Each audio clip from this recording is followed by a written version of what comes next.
తూర్పుగోదావరి జిల్లా రంగంపేట మండలం ఒడిసలేరులో ఆంధ్రప్రదేశ్ రాష్ట్ర స్థాయి ఎడ్లబండ్ల పోటీలు, గుర్రం పోటీలు ఉత్సాహభరిత వాతావరణంలో మొదలయ్యాయి.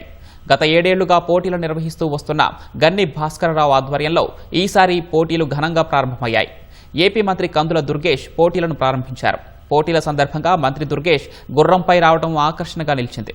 ఎడ్లబండ్ల పోటీల విజేతలకు బైక్లు, గుర్రం పరుగు పందెం పోటీల విజేతలకు నగదును బహుమతులుగా ఇవ్వనున్నట్లు నిర్వాహకులు తెలిపారు.